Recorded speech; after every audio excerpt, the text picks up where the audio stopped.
Muncul lagi ya.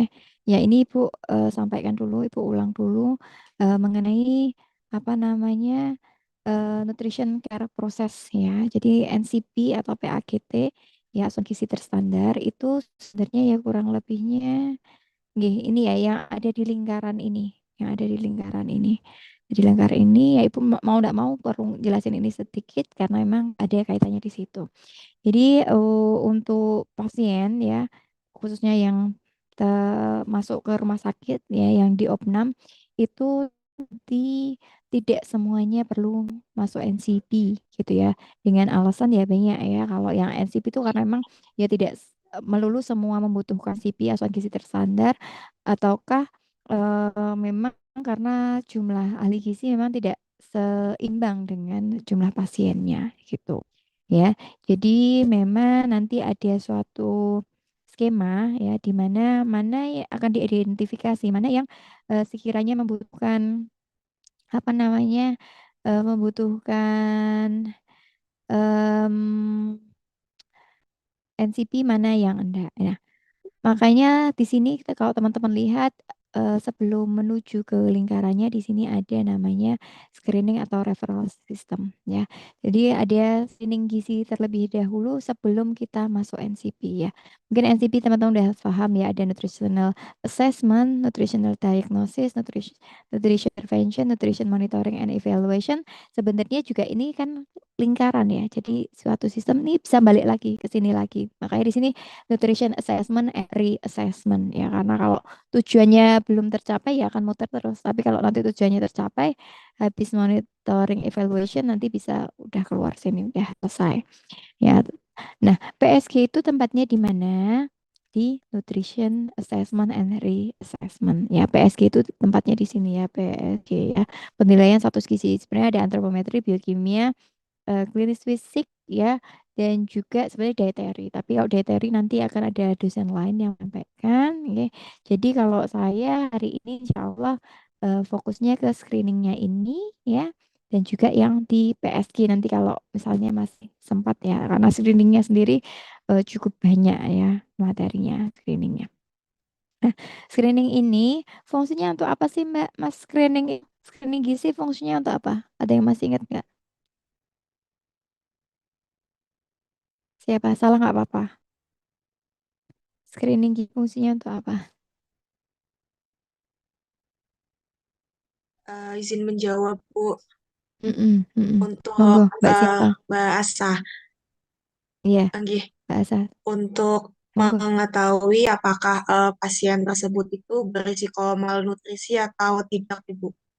Ya, benar sekali Mbak Asa ya. Jadi malnutrisi. Screening gizi itu memang fungsinya untuk membedakan mana sih pasien yang berisiko malnutrisi dan mana yang tidak berisiko malnutrisi gitu ya. Kalau untuk PSG sendiri ya, itu tadi sudah saya sampaikan dia mulai dari antropometri, laboratory atau biokimia ya, pemeriksaan biokimia, pemeriksaan klinis dan juga dietary ya. Tapi nanti fokus kita cuma ke sini aja yang untuk pertemuan ini. Nah, ini terus nanti untuk PSG sendiri bukan hanya pengambilan datanya aja, tetapi sampai ke verifikasi, interpretasi juga ya. Nanti bisa tahu problemnya apa gitu ya. Jadi kalau PSG itu bukan hanya misalnya mau pakai antropometri, ngukur berat badannya berapa, tinggi badannya berapa. Enggak, bukan sampai situ aja gitu ya. Jadi ngukurnya iya, obtaining datanya iya ya, maksudnya ngambil datanya itu memang iya. Tapi nanti memverifikasi dan menginterpretasi, oh anak ini gizi kurang, oh bapak B gizi lebih. Nah ini harus seperti apa? Nah itu sebenarnya sampai sana gitu ya. Jadi bukan hanya mendapatkan datanya, tapi sampai menginterpretasikan. Oke, saya lanjutkan ke bagian yang screening gizi. Tunggu sebentar ya.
Oh, Halo Bu Iva, ya. Suaranya masuk enggak? masuk Bu. Tadi putus ya Oh, Bu? oh, terlempar lagi. Saya ini share Oke. screen-nya. Saya screen-nya loading juga Ibu. Oh ya, mungkin apa saya dijadikan co-host dulu? Ngaruh nggak? Nggak ngaruh.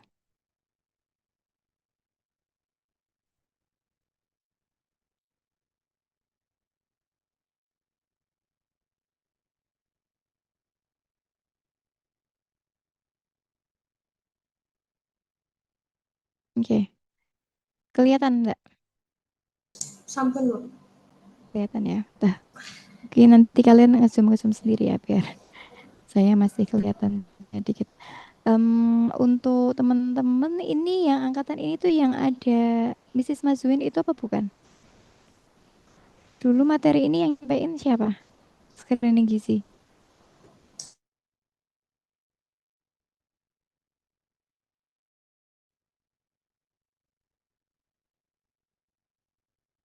Halo.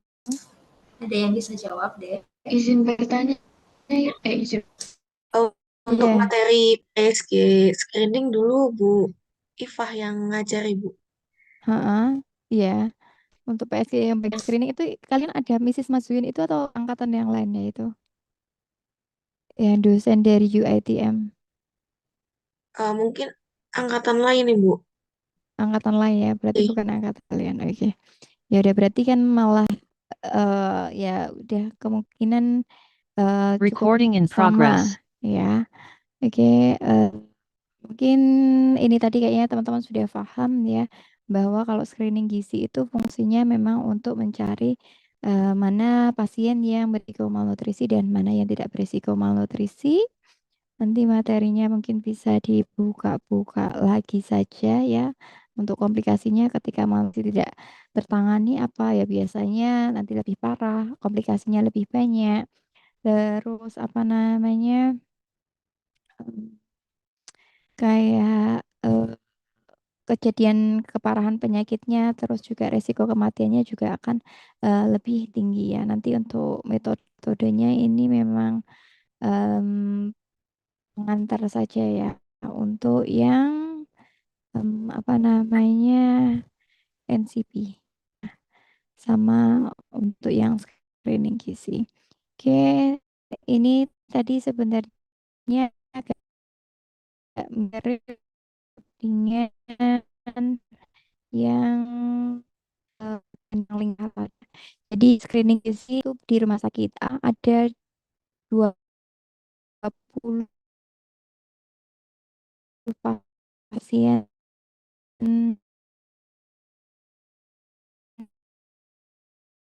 yang diopnam yang dari malnutrisi ada kan misalnya ya. Jadi pasien masuk tadi ada berapa?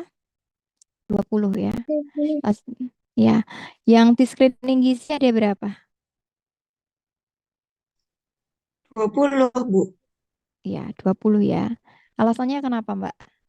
Eh, karena screening gizi ini wajib untuk semua pasien untuk tadi Bu mengetahui malnutrisi atau tidak.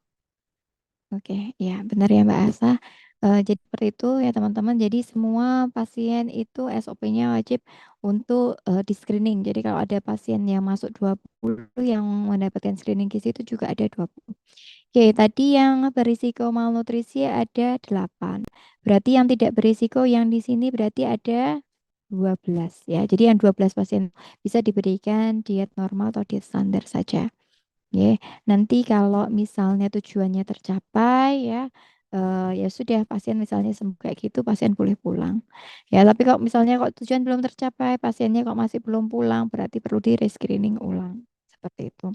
Nah, ini termasuk juga ya tadi screening gizi yang beresiko tadi kan ada 8 ya. Jadi yang masuk ke yang mendapatkan NCP nanti ada berapa pasien? 8, Bu. Ya, 8 ya. Tadi jadi memang yang malnutrisi ini yang kemungkinan akan mendapatkan NCP atau PAGT, proses asuhan gizi terstandar. Jadi yang dikaji gizinya ada berapa? Ya, ada 8 tadi ya. Nanti ada pengkajian gizi ya, APSG, ABCD. Nanti itu yang akan menjadi dasar untuk penegakan diagnosis ya. Oh, diagnosis pasien ternyata seperti ini. Pasien bisa diberikan intervensinya seperti ini, ya. Oh, setelah diberikan diet yang seperti ini, pasien penerimanya bagaimana bisa diterima? Oh, ternyata efeknya bagus. Nah, ini biasanya akan stop pasien pulang. Tapi ya bisa aja misalnya, oh ternyata untuk pasien ini dia tidak sanggup, soalnya perlu ada penambahan kalori.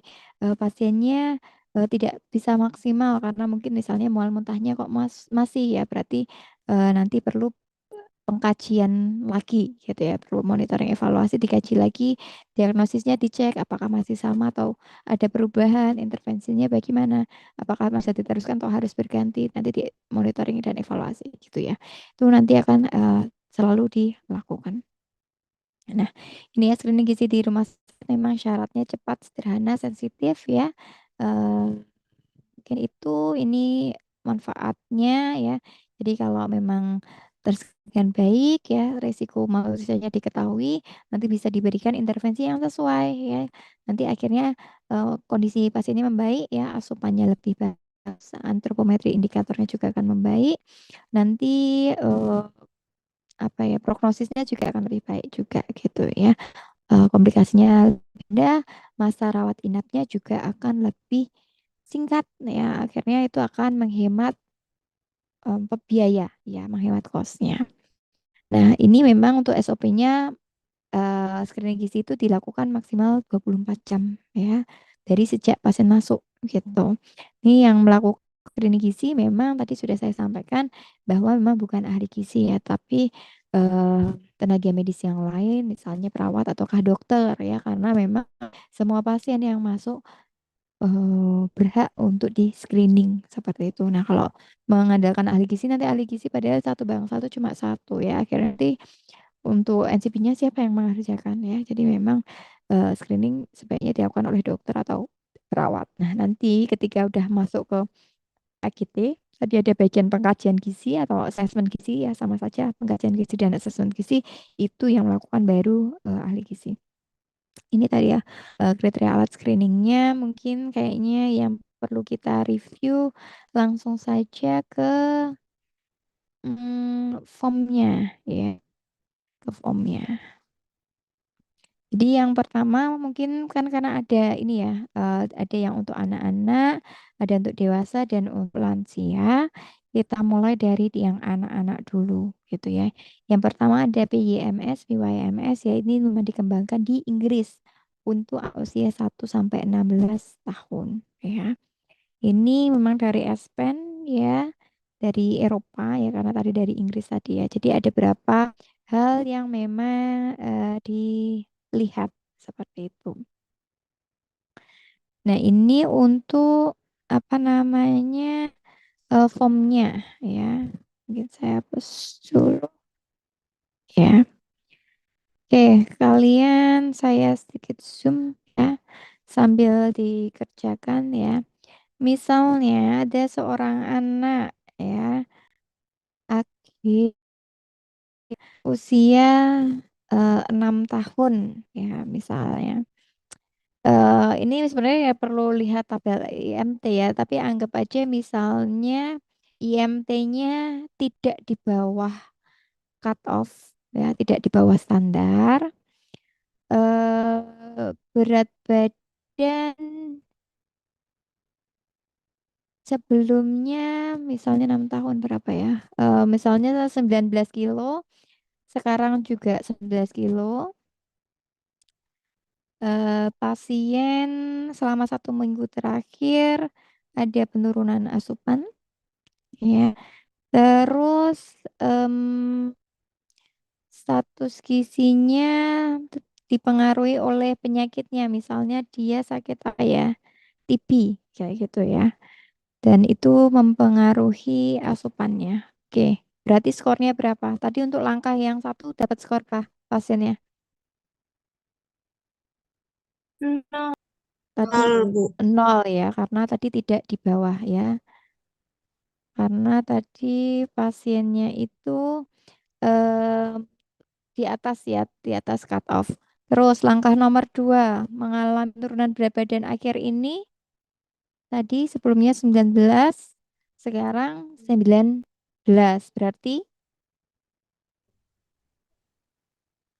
Berarti apa jawabannya? Nol. Bu. 0, 0 lagi ya. Nol. Nah, tapi walaupun berat badannya tidak turun ya, karena walaupun berat badannya nggak turun, tapi asupannya ada penurunan ya. Eh, Masuknya yang mana? 1. Ya, 1 ya. Ini nanti mungkin bisa di cross check lagi ya. Kalau yang saya tadi memang dia masih mau makan tapi tidak sebanyak biasanya. Ya, nanti perlu ditanyakan ke pasiennya apakah anaknya itu nggak mau makan sama sekali, ya, ataukah "Hmm, seperti biasa Mbak, maamnya masih mau, masih kayak biasanya ya sebelum sakit." Nah itu berarti pilih yang 0. Tapi kalau nggak mau sama sekali Mbak, mau paling 1 atau 2 sendok gitu. Nah itu yang nomor 2. Tetapi kalau misalnya sebenarnya mau Mbak tapi nggak sebanyak biasanya gitu, jadi sih nggak habis makanya, nah itu skornya 1 gitu ya, nanti untuk membedakan. Terus ini tadi langkah keempat jawabannya apa? 1, Bu. 1 ya. Ya jadi memang ada pengaruhnya tapi tetap masih ada asupan. Nah dari ini total skornya berapa? 2, Bu. 2 ya, kan ditinggal di total ya. Ini 0 tambah 0 tambah 1 tambah 1. Jadi total skor PYMS-nya 2. Kesimpulannya Berisiko malnutrisi. berisi malnutrisi. Oke ya, berarti rujuk ke ahli gizi. Iya, gitu. Ya, ini yang PYMS, pengisiannya kurang lebihnya seperti itu. Nah, yang perlu diingat-ingat untuk anak-anak memang eh kalau untuk orang dewasa ya nanti mungkin ada kaitannya dengan yang setelah ini. Kalau pada orang dewasa itu ketika ada penurunan berat badan itu dianggap salah ya. Tetapi kalau pada anak-anak ketika berat badannya sama, itu bisa saja juga sudah dianggap sebagai masalah. Kalau tadi sih saya contohnya umur 6 tahun ya. Tapi sebenarnya kayak ada nanti mungkin juga akan ada screening tools yang menyebutkan ini ya. Tapi kalau yang di PYMS itu ketika kurang dari 2 tahun, ketika itu tidak ada kenaikan berat badan yang signifikan, itu sudah dianggap sebagai masalah gitu. Ya, jadi tidak harus ada penurunan ya, bahkan berat badan tetap pun kalau pada anak-anak bisa dianggap itu sebagai masalah, makanya juga tetap dapat skor ya 1. Kalau orang dewasa kan nanti tidak ada perubahan berat badan, ada penurunan atau enggak gitu ya, tapi kalau pada anak-anak ketika karena diharapkannya itu kan kayak kurvanya itu melengkung ke atas gitu ya. Nah, itu harapannya itu ya berat badannya itu selalu naik, kita ada kenaikan. Nah, itu kalau kok tetap berarti kan nggak bisa sesuai lengkungannya. Nah, itu berarti dianggap sebagai masalah. Itu nanti formnya kurang lebihnya seperti itu, di nanti kalian dapat cukla itu juga kalau nggak salah sudah ada itunya. Terus sebenarnya ada stem juga ya, tapi di sini saya enggak memberikan apa ya, nggak ada di slide saya ini, nggak ada formnya, tapi nanti teman-teman bisa buka kayaknya di dulu pernah juga ya, stem screening tool.org kayak kalau nggak salah, itu nanti itu sudah ada formnya ya, teman-teman sudah langsung bisa menggunakan, walaupun stem ini sih agak jarang digunakan di Indonesia, yang paling sering PYMS sama apa namanya Strong Kids ya. Jadi ini saya tak langsung ke Strong Kids aja ya. Jadi kalau Strong Kids itu memang ada dua bagian. Yang pertama itu yang dijawab oleh tenaga kesehatan, yang satu dijawab oleh pengasuh anak. Yang dijawab oleh tenaga kesehatan ya apa ada penyakit yang mendasari risiko malnutrisi atau ada pembedaan besar atau enggak gitu ya. Oh, pasiennya misalnya ada penyakit infeksi ya ataukah memang habis ada operasi besar seperti itu ya tinggal langsung ditambahkan 2 poin ya. Kalau enggak bagiannya setahu saya ya nol ya. Apakah pasien dalam kondisi status gizi buruk berdasarkan pemeriksaan klinis secara subjektif, jadi tampak kurus atau enggak? Ya, misalnya kayak saya ini kan tirus gitu ya, tulangnya agak nampak. Nah, itu berarti ada nampak kurus gitu ya. Terus untuk yang dijawab oleh pengasuh, ini ada dua bagian ya, Mbak, Mas. Ini ada yang di bagian sini sama ini ya.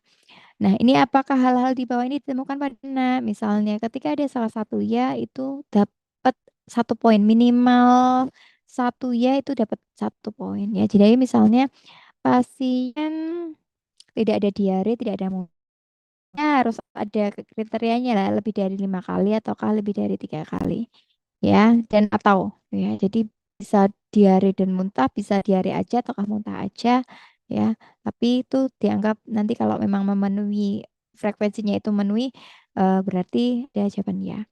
Terus misalnya tadi ya nggak ada diare, nggak ada muntah, tapi asupannya tadi ya ada penurunan, ya berarti udah ada ya satu. Misalnya pernah ada intervensi gizi sebelumnya, misalnya dia sebelumnya itu termasuk apa anak yang beresiko stunting gitu ya, hampir stunting, dapat PMT khusus gitu ya dari posyandu misalnya. Nah, itu berarti adanya intervensi gizi sebelumnya ya. Terus asupannya cukup nggak dari sakitnya ini? Dia kan mestinya seringnya kalau sakit kan ada peningkatan kebutuhan ya. Entah itu karena demamnya. Ketika demam itu ada penambahan eh, kebutuhan kalorinya ya, jadi pemenuhannya ya perhitungannya itu energinya akan perlu bertambah ataukah ya memang misalnya karena ada infeksi sehingga faktor stresnya memang perlu ditambah seperti itu. Nah, ini kan berarti ketika ada salah satu yang tidak memenuhi berarti tambah satu ya. Terus misalnya apakah ada penurunan berat badan atau enggak ya. Atau misalnya ini tadi ya yang kayak yang PYMS. Kalau PYMS tadi kan untuk anak kurang dari 2 tahun. Tapi kalau yang dari Strong Kids ini untuk bayi di bawah 1 tahun ya. Ketika tidak ada penambahan berat badan itu sudah dianggap sebagai masalah ya. Jadi itu. Jadi skornya ini memang 5. Jadi ini kalau ditotalkan 5 ya.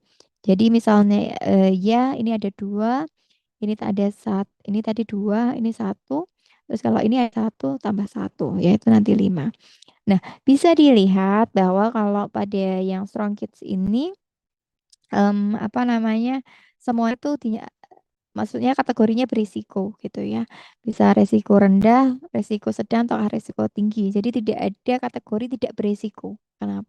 Karena memang pada pasien anak itu ya tergolong pada kelompok yang rentan ya, yang sensitif ya kayak anak-anak, ibu hamil, lansia itu termasuk ke kategori rentan. Makanya beberapa screening tools itu ya pasti walaupun nol itu masuk ke berisiko ya walaupun resikonya rendah atau ringan seperti itu. Tetapi harapannya ya perlu ditangani ahli gizi gitu ya biar tidak terlambat gitu ya kecolongan ya dia enggak kok enggak berisiko. Nah, akhirnya padahal kalau pada anak-anak sangat fluktuatif sekali ya kondisinya ya. Terus ini ya mungkin pengetahuan aja ya, scan ini untuk anak yang dengan pasien kanker ya, pasien kanker anak seperti itu. Nanti ada kuesionernya sendiri. Ini untuk yang anak saya cukupkan, saya lanjutkan untuk yang em, dewasa. Dewasa nyimpen di mana ya? Di sini kah?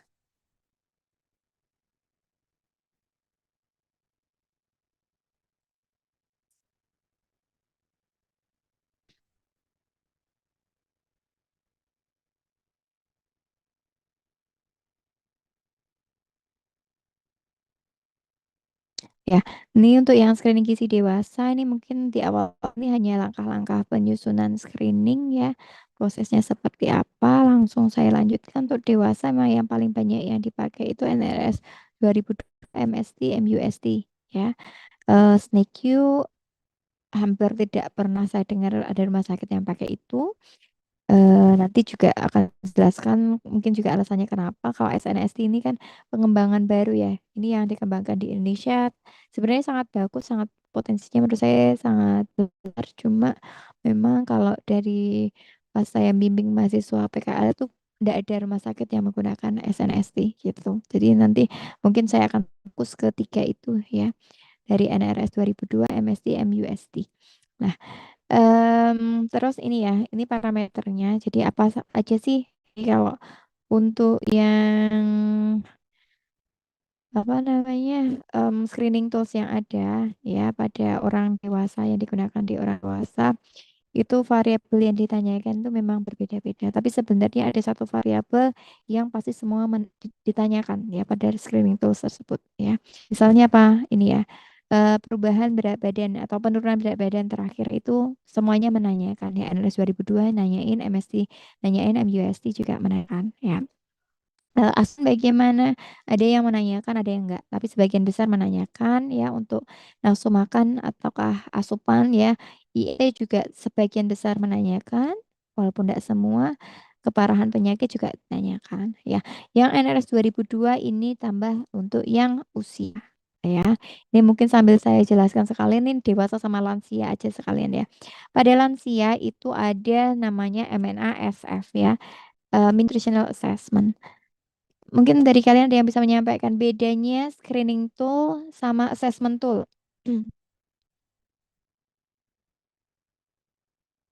Screening tool apa? Assessment tool yang apa? Assessment tool itu yang seperti apa? Atau gini, lebih butuh waktu banyak yang mana antara screening tool dan assessment tool dan mungkin contohnya assessment tool itu apa?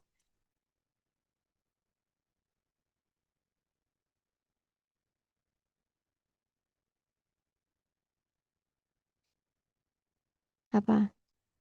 Contohnya assessment tool, wes. Ada yang tahu? Alat assessment contohnya apa?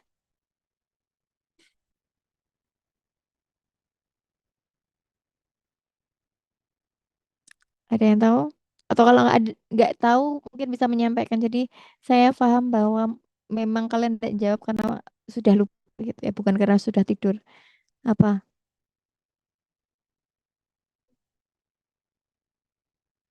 Apa contoh assessment tool? Kalau screening tool kan ini ya, LRS 2002, MST, MUSC, SNSD, MNISF gitu. Tapi kalau assessment tool itu contohnya apa? Tidak ada yang ingat? Izin menjawab Ibu. Apa Mbak Kalau Sila? tidak salah, seperti untuk mengukur tinggi badan, berat badan, seperti itu mungkin. Mm-mm. Ada ingat nggak nama apa toolnya apa? Ada? Timbangan berat badan, kemudian microtoys, seperti itu. Oke, kalau nama screen toolsnya berarti enggak pada ya. Oke, kayak mungkin teman-teman pernah dengar ya, tapi mungkin nggak begitu ngeh itu apa gitu ya. Sebenarnya kayak SGA, Subjective Global Assessment. Ya, A-nya itu kan assessment. Jadi SGA itu sebenarnya assessment tool atau MNA, Mini Nutritional Assessment. Itu juga sebenarnya alat assessment ya. MNA dan SGA itu assessment tool. Nah, tetapi kalau yang MNA ini memang ada versi ringkasnya. Itu apa? MNASF.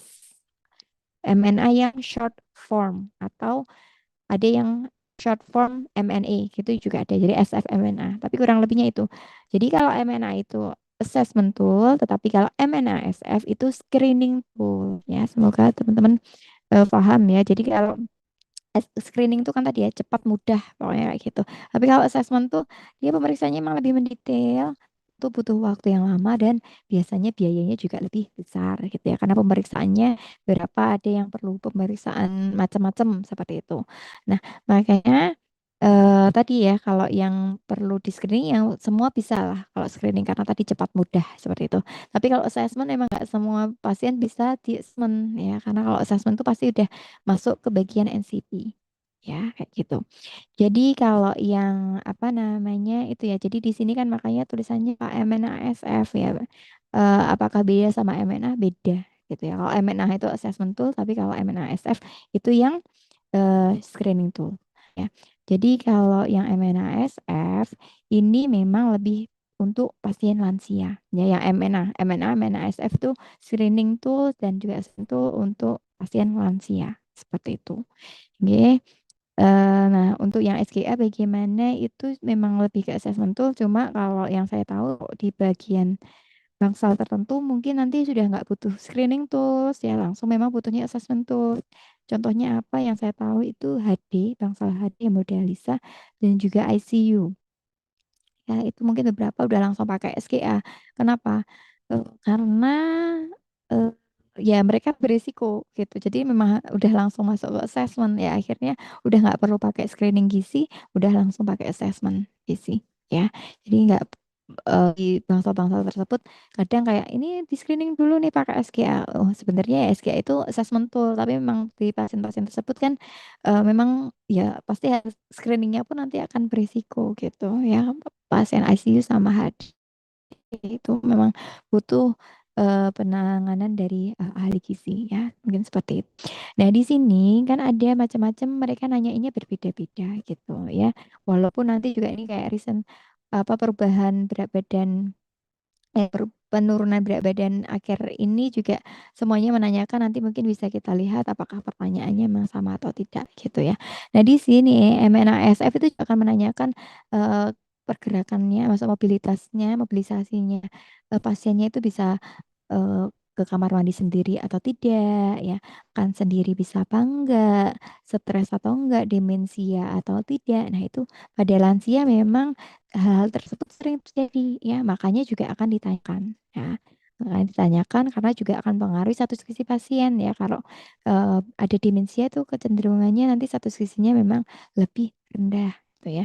Nggak bisa bergerak kemana-mana, biasanya juga lebih stres, nafsu makan juga biasanya kurang. Akhirnya memang resiko malnutrisinya juga lebih tinggi gitu. Jadi nanti kalau pada pasien lansia ya kalau bisa emang screening toolsnya pakai MNASF, tapi kalau nggak bisa nanti bisa juga ya pakai NRS 2002. Kenapa? Karena di sini juga faktor usia dipertimbangkan. Karena memang pada lansia tadi ya gigi geligi sudah berkurang ya tentu asupan makannya makanannya lebih lumat gitu ya. Itu kan untuk mencapai kebutuhannya ya. Misalnya makanan kebutuhannya dia 1.800 dicapai dengan makanan cair sama makanan padat pasti lebih gampang makanan padat ya 1.800 itu lebih enak tapi kalau dibikin itu pemenuhannya dia biar sampai habis itu akan lebih menantang lah lebih susah ya akhirnya resiko malnutrisinya juga pasti akan lebih tinggi ya jadi seperti itu.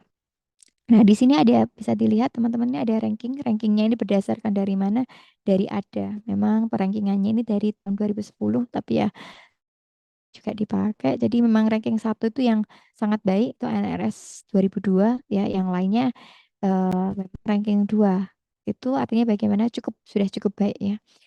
Jadi bisa digunakan seperti itu. SNSI apakah tidak ada ranking? Ya karena ini pengennya setelah tahun 2010 makanya belum ada rankingnya. Dan itu saya lanjutkan ke nutrition risk screening dulu ya. Jadi berisiko ketika lebih dari sama dengan. Oh, nggak mau naik. Ya. Berisiko ketika lebih dari sama dengan. Ini kemarin ya masih ada coret-coretnya karena saya pakai untuk ngajar. Ya, jadi sebulan ini saya ngajar screening itu cukup banyak ya. Di reguler 3 kelas kebetulan saya dapat hari ini karena pembagiannya materi. Jadi saya mengajar 3 kelas beberapa pertemuan di praktikum pun juga saya memegang 2 shift gitu ya. Jadi bulan ini bulan screening gizi buat saya ya karena ngajarnya itu semua. Ya, jadi untuk NRS 2002 tadi sudah disampaikan dia rankingnya 1, sangat baik gitu. Nah, ini untuk NRS 2002 teman-teman nanti di modul sih mestinya masih sama ya. Kalau yang ini NRS 2002 nggak ada perbedaan. Ada dua bagian yaitu ya screening awal dan juga screening lanjutnya. Screening awal itu Ada 4 pertanyaan. Bila salah satu ada jawaban ya, maka lanjut ke screening lanjutan. Oke, sekarang latihan dulu. Apa namanya? Seorang bapak bapak siapa ya? Misalnya Bapak G. IMT-nya 21,5. Berat badan sepertinya tidak turun ya. Tetapi asupannya menurun eh, selama 7 hari terakhir ya. Beliau tidak ada penyakit berat. Beliau sakitnya misalnya eh, DM tapi yang tidak parah gitu ya, DM gitu. Eh, Tadi ya asupannya ada penurunan, itu setelah dihitung asupannya hanya 40%. Bapaknya usianya 71 tahun. Oke, ya usia 71 tahun. IMT-nya tadi berapa ya? 21,5. Tidak ada berapa penurunan berat badan. Asupannya turun cuma 40% dari kebutuhannya. Tidak ada sakit berat ya. Bapak G menderita penyakit DM. Oke, untuk yang screening awal tadi untuk IMT-nya bagaimana ya atau tidak? Tidak. Tidak, Bu. Tidak ya, karena memang tadi IMT-nya tidak di bawah itu. Untuk berat badan, penurunan berat badan Tidak. tidak. Asupan makan Iya. Iya. Iya. ya. Ada sakit berat atau tidak? Ya. Tidak. Tidak ya. Tadi DM-nya misalnya terkontrol gitu. Oke. Ini perlu lanjut ke screening lanjut apa enggak? Iya. Perlu. Perlu ya, karena Iya. ada satu jawaban ya. Ah, kalau nanti tidak semua bagaimana? Biasanya nanti misalnya 3 hari setelahnya ataukah 1 minggu setelahnya, kok pasien masih ada di rumah sakit itu perlu di screening ulang. Gitu aja, gitu. Tapi kalau ini ya karena dia tadi ada salah satu jawaban ya, berarti kita perlu lanjut. Nih, ini ada kesalahan ketik ya. Ini 2, ini 3. Untuk yang bagian B1, gangguan status gizi, Bapak G tadi dapat skor berapa nih untuk gangguan status gizinya? Tadi IMT 21, ya 21,5. Tidak ada penurunan berat badan, ya misalnya ada masih sangat kecil ya. Asupan 40%. Dapat skornya berapa nih? Coba jawab.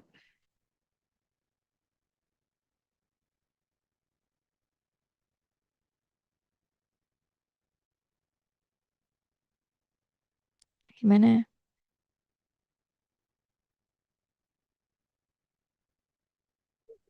Skor 2, Bu. Iya. Kenapa? Karena ada penurunan asupan makannya tadi kan 40%. Terus tadi usianya kalau nggak salah 70 ke atas nih. Ya. Ya, jadi untuk yang saya ini kita masih ke yang nomor 1 ya, gangguan status gizi. Ya, mungkin kan tadi ya, kalau mau dikasih 0 ya bisa karena status gizinya kan dia normal ya. eh, BB-nya belum ada penurunan, tetapi asupannya cuma 40% ya. Itu maksudnya mana? Ya benar Mbak Fatimah tadi ya. Jadi jawabannya dua, gitu ya. Loh, ini berarti tak kasih skor berapa ya? 0 atau yang dua ya, yang mau pilih yang A atau yang C. Jadi kalau untuk screening gizi, pilih yang parah aja ya. Pilih yang parah. Jadi daripada nanti kita kecolongan. Jadi paling tidak misalnya pun dia sebenarnya tidak beresiko kita tangani. Nanti misalnya 3 hari paling berarti dia biasanya udah akan sembuh. Udah tidak masalah. Tapi kalau sebaliknya misalnya dia sebenarnya beresiko malnutrisi, nggak kita tangani, ya akhirnya nanti keburu dia semakin parah ya. Akhirnya akan lebih sulit lagi untuk treatmentnya, untuk penanganannya ya. Makanya kalau kayak gini, makanya di sini kan juga bisa dilihat pilihannya itu atau ya. Kalau atau itu ketika salah satu udah memenuhi berarti itu yang dipilih ya. Jadi benar untuk gangguan status gizi ini menurut saya juga dapat skornya 2. benar atau enggak saya enggak tahu, tapi menurut saya juga jawabannya 2 seperti itu ya. Nah, ini kegawatan penyakit masuknya tadi skornya berapa?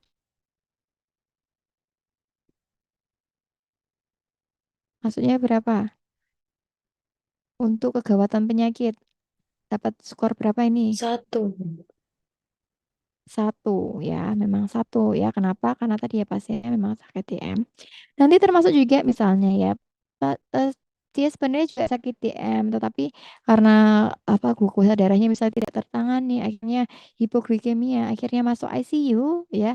Berarti dia bingung, kan nanti kalian bingung ya ini 1 atau 3 gitu ya. Pilih yang 3 karena dia pasien ICU. Jadi intinya kita lebih baik berhati-hati ketika kondisinya skornya lebih parah yang mana itu yang akan dipilih. Jadi kalau ini tadi karena saya nggak bilang kalau pasiennya masuk ICU ya cuma PM aja, berarti pilih yang 1 ya.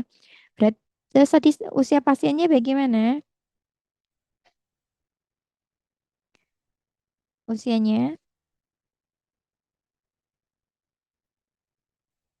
Usia pasien 71, Bu. dapat tambah nilai 1 enggak? Iya. Iya, Bu. Iya, jadi Satu. tambah. Berarti totalnya berapa? Ini ya, dari 1, 2, 3. 2 tambah 1 tambah 1 sama dengan 4. 4. Kesimpulannya, Pasien risiko gizi dan membutuhkan rencana asuhan gizi, Bu. ya gitu ya, caranya kurang lebihnya seperti itu. Ya, jadi sebenarnya juga gampang. Yang agak bingung itu memang yang di bagian screening lanjut ini perlu milih yang mana gitu ya. Pilih yang mana ya udah kondisi pasien seperti apa, pilih yang memang. Nah, ini untuk MSD itu paling sederhana menurut saya. Kenapa? Karena parameternya cuma 2 aja yang ditanyain, perubahan berat badan ya, dan juga titik terakhir seperti apa. Ini untuk studi-studinya nanti kalau kalian membutuhkan aja ya. Nah, MSD ya. Kalau tadi yang NRS itu tuh kan ada misalnya ya. Tadi tuh kalau yang NRS 2002 bisa dilihat untuk karena kalau ini tadi semua perubahan berat badan ditanyain ya. Tapi kalau bisa teman-teman lihat bahwa bentuk pertanyaannya berbeda. Kalau di NRS ini BB-nya turunnya dalam persen ya. 5 lebih dari 5% atau enggak gitu. Jadi misalnya BB sebelumnya itu 50, sekarang itu BB-nya 47, berarti berapa persen? Cara ngitungnya enggak? BB sebelum itu berapa tadi saya bilang? 50, BB saya bilang 1 ya. Maksudnya BB dulu itu 50, BB sekarang 47. Berarti perubahan berat badan berapa itu?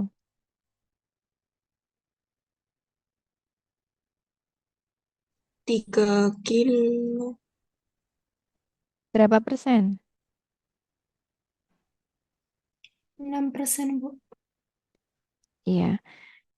Ada yang bingung enggak dapat 6% gimana? Jadi ya BP sebelum dikurangi BP sekarang ya jadi 50 dikurangi 47 dibagi BP sebelum ya dikali 100%. Ya, BP sebelum dikurangi BP sekarang dibagi BP sebelum ya. Mungkin kadang ada yang salah misalnya baginya BP yang sekarang tapi mestinya BP sebelum ya. Dibaginya BP sebelum dikali 100%. Nah, terus yang tadi yang ST, ya kalau yang NRS tadi kan harus sampai dalam persen. Tapi kalau MST ini bisa teman-teman lihat bahwa pertanyaannya perubahannya berapa kilo gitu ya. Bedanya berapa kilo. Jadi kalau yang MST itu untuk pertanyaan pertama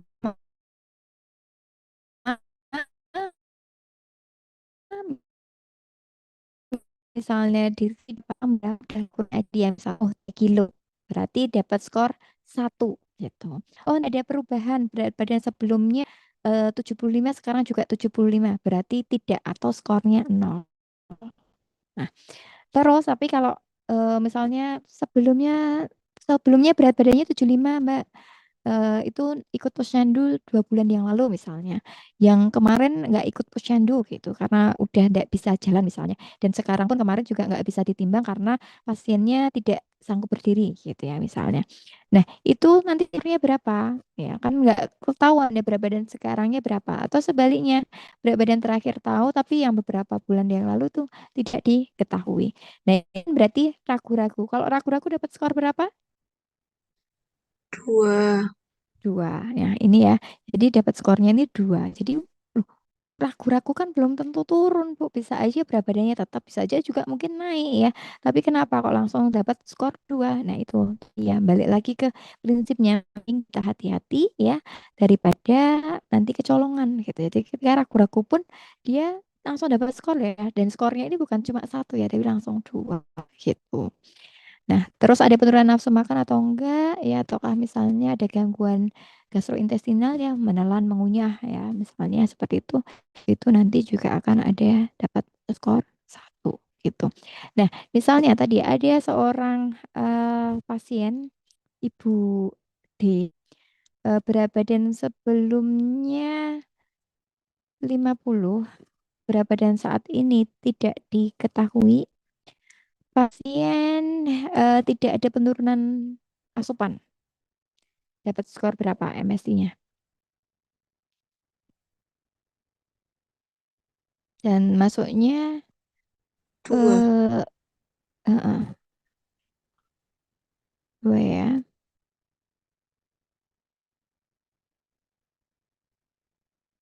Kalau 2 masuknya ke kategori apa?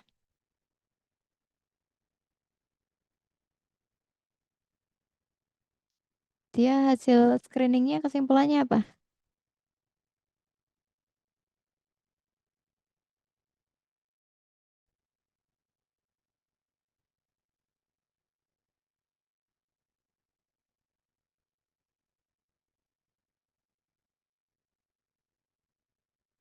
Masuknya apa kesimpulannya? Berisiko malnutrisi, Bu. Ya, jadi itu ya, walaupun tadi ya nggak ada penurunan nafsu makan ya, penurunan berat badan pun juga nggak diketahui, ragu ya. Tapi karena MST ini memang at risk itu nilainya 2 gitu ya.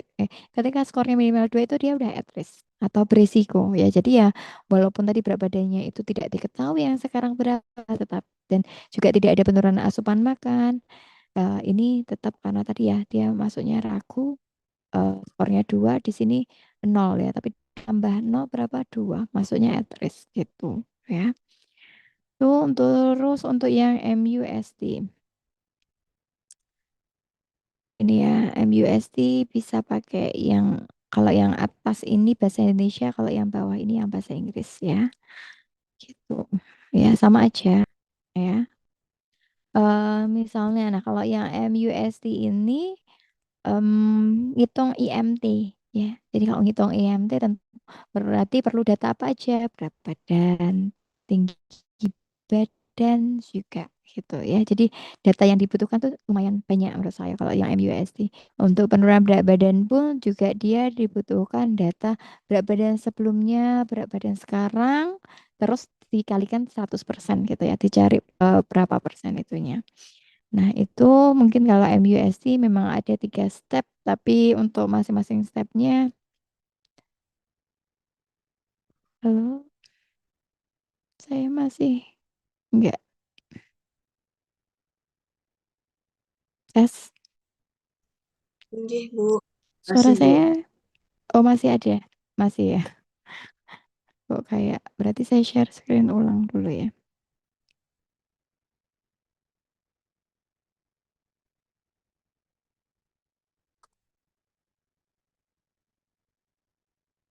Apa ya?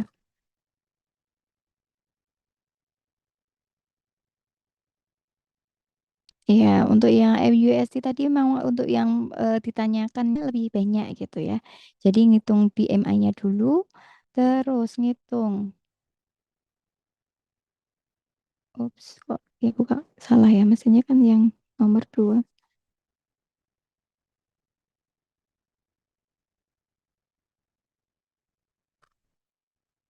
Ya, kalau yang MUST itu kan tadi butuh ngitung IMT, perhitungan penurunan berat badan pun juga perlu dihitung sampai ke persentase ya. Jadi memang lebih meneliti seperti itu ya. Gitu. Ya, ini ya. Tapi kalau memang sudah nanti diketahui ya BMI-nya berapa ya. Misalnya BMI-nya tadi udah 19, berarti dapat skor 1 ya. Terus misalnya penurunan berat badan ya. Misalnya tadi 6% ya, berarti dapat skornya 1. Terus misalnya apa namanya ada eh sakit akut enggak yang baru aja, tapi itu juga ada mempengaruhi ke asupan makanannya gitu ya. Misalnya jadi enggak mau makan lebih dari 5 hari gitu ya.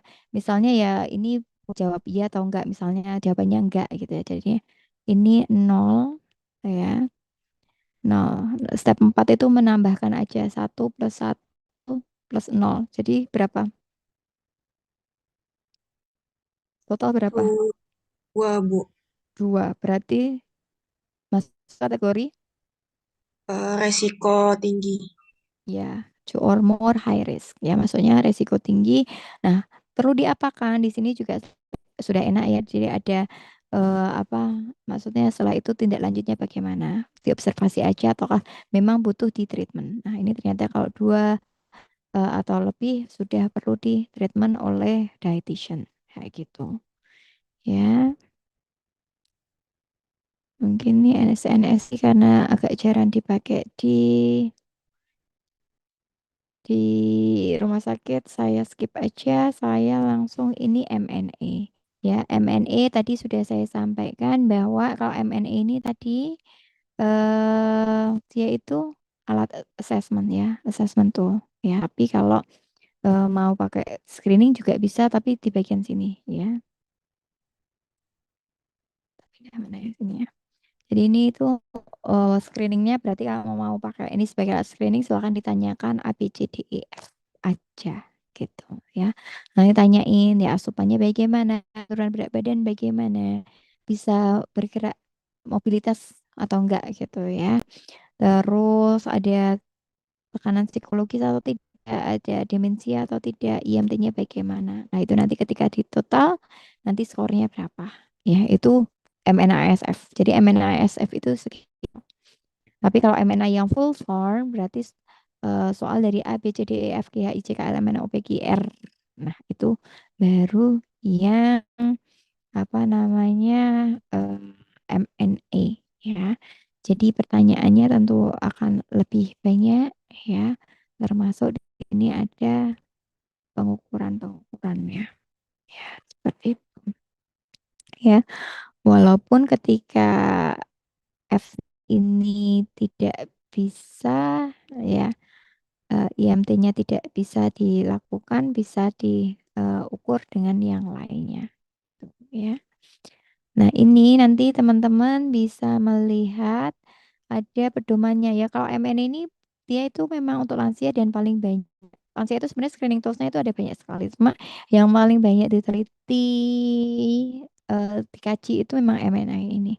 Nanti teman-teman bisa buka websitenya MNA saja. Nanti ada guide-nya apa. Tapi ini yang MNASF ya. Nanti ada cara pengisiannya ya, skornya berapa nanti eh, bisa teman-teman lihat termasuk cara untuk tidak lanjutinya apakah hanya di screening aja ataukah perlu dimonitoring atau sampai di treatment ya. Seperti itu nanti bisa dilihat. Ini sangat bagus sekali.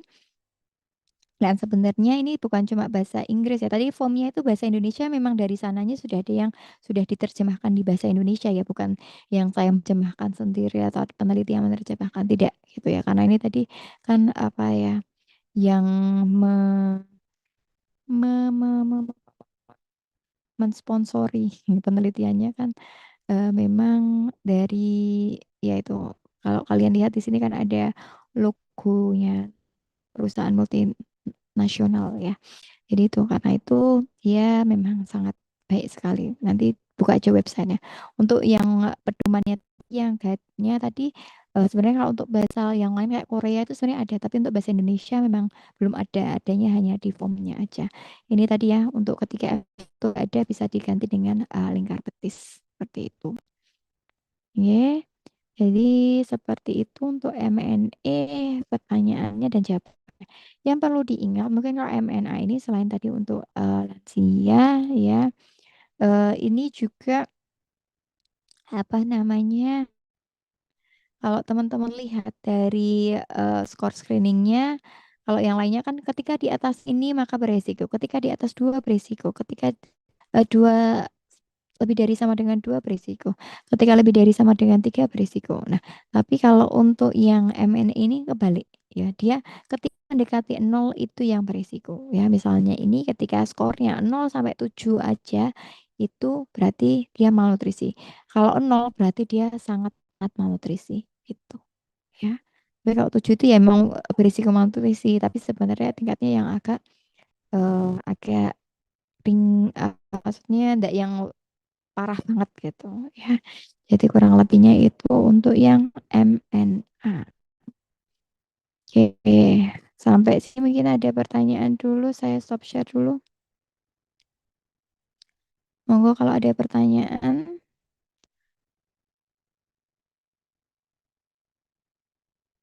Silakan kalau ada pertanyaan atau bagian yang perlu diulang. Monggo yang mau bertanya. Izin bertanya, Ibu. Mbak siapa ya? Maaf, nggak kelihatan. Mbak Hairunisa. Bu Iva. Mbak Khairunisa, silakan.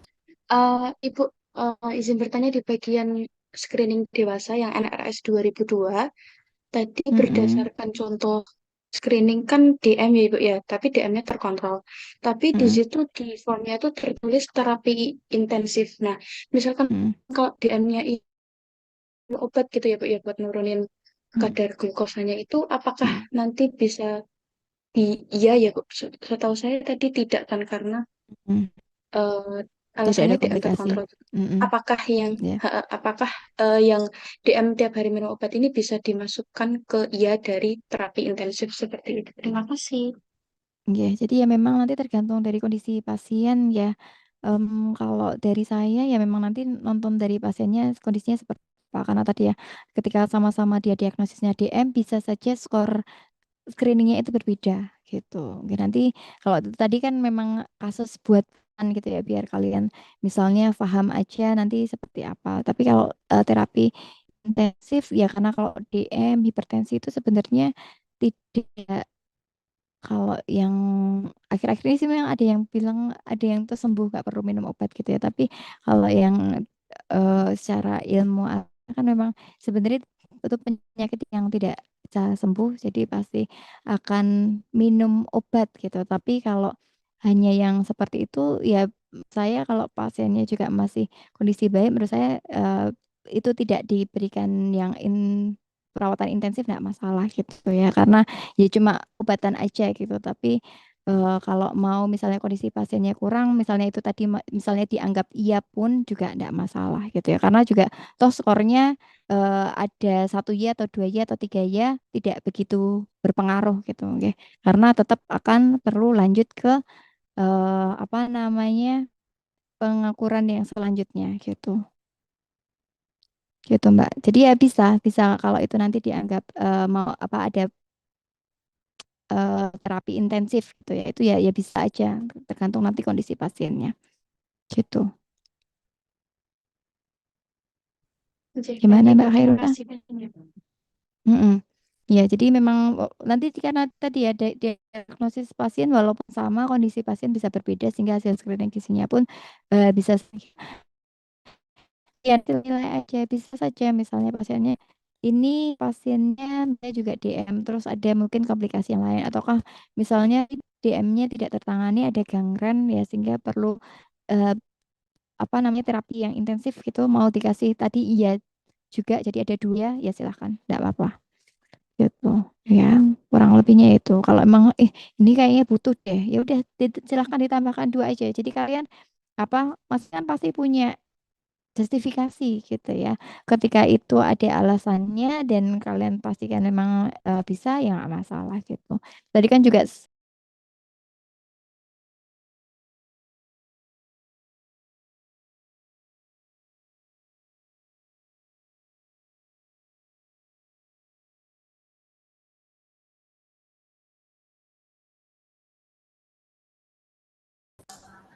Halo, Iva. Oke, mungkin Bu Iva kepentar ya. oh, maaf Halo. ya. Nggih. Gimana? Masuk enggak? Baik, Bu. Maaf ya. Masuk. Oke. Ada pertanyaan lagi mungkin?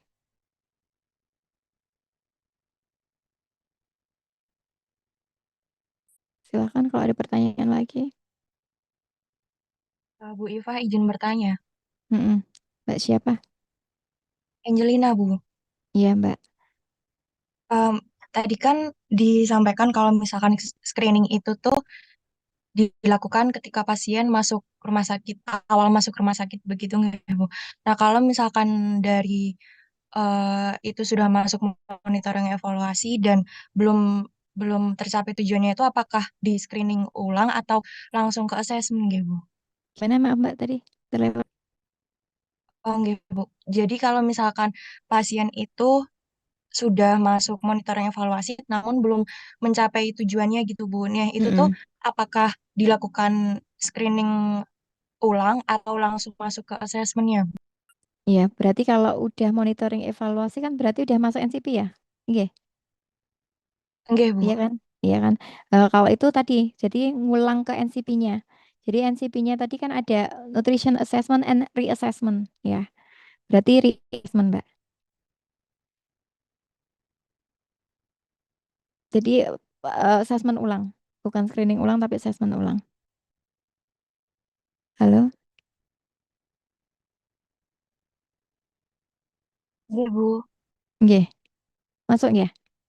Ya, jadi kalau memang sudah ke NCP itu nanti memang ada tadi ya mekanismenya linkernya masih ke dalam gitu. Jadi kalau habis monitoring evaluasi nanti di reassessment kayak eh, kan di NCP itu pasti ada ya apa rencana monitoring dan evaluasi ya. Itu ya itu nanti akan masuknya ke assessment. Ya misalnya timbang apa antropometri, timbang berat badan pasien secara berkala gitu ya. Timbang berat badan pasien secara berkala misalnya 3 hari di awal dan di akhir kasus gitu ya. Nanti monggo bisa disesuaikan ya. Nah itu nanti untuk melihat apa monitoring evaluasi dan reassessment itu seperti itu Mbak. Kalau screening ulang seperti apa? Misalnya dia awalnya tidak berisiko malnutrisi, ya, terus diberikan diet biasa. Nah, ternyata kok pasien setelah 3 hari, ya, ataukah nanti misalnya 1 minggu, kok tidak ada perubahan, perbaikan gitu, tidak ada perbaikan, itu baru screening ulang. Ya, apakah masih tidak berisiko malnutrisi ataukah sudah berisiko? Gitu. Baik, Bu. Terima kasih. Bingung, ya. Oke, bisa difahami, nggih. Oke, ada lagi pertanyaan? Ada mungkin sambil em, evaluasi dulu ya. Coba em, tunggu dulu ya.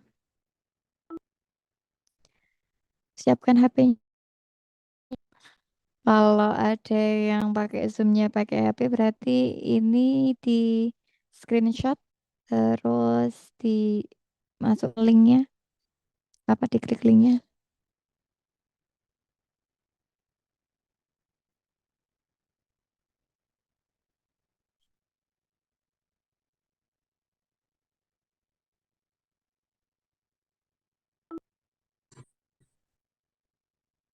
Udah.